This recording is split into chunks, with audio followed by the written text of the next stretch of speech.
नमस्कार जय जगन्नाथ आपण मानक आ गोटे न्यू ब्लॉग स्वागत करुच्ची।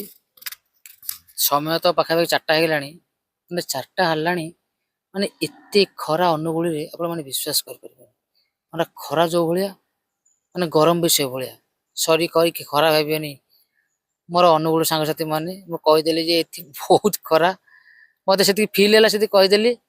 तो बर्तमान आम गोटे शो पे आज आसचु अनुगुल। तो आ कि समय पर 5टार आम गोटे रिहर्सल अच्छी रिहर्सल पर आम सन्ध्या 7टार शो अच्छी। बर्तमान खायापिया गोटे बढ़िया के होगला जहाँ भी होता सब नॉनवेज आइटम होता। तो पूरा आम बड़ भाई मैंने समस्ते खाई पी कि रूम रे रेस्ट कर कैमेरा बुले देखी देखु मो पछपट जो रूम टा देखा यही रूम रे समस्त शोचे मोर सीनियर आर्टिस्ट भाई मैंने। तो मत भाई के भुवनेश्वर निद नहीं मो घर भी के शुएनी कि बाहर को कुआडे गले के शुएनी मत निद हुए मुझे कौन करी भाई कौन मुझे बसे मो गीत शुणे ना जी मोर बेसी बोर लगे मो ब्लॉग करी ना आपण मन हंसापी गोटे कमेडी वीडियो करी।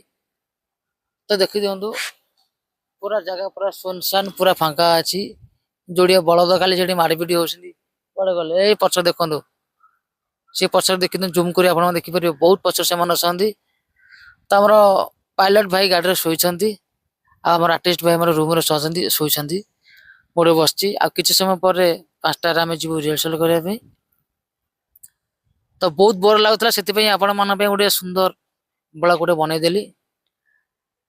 तो रोज आज्ञा पुणी देखा गोटे ब्लॉग रे आपण मन को मो ब्लॉग भल लगुए गोटे कलाकार गोटे छोटिया लाइक न हो कमेंट न हो जहाँ भी किसी न हो खाली जस्ट खाली मो वीडियो टे वाच कर दिखाते से मो बहुत खुशी। नमस्कार।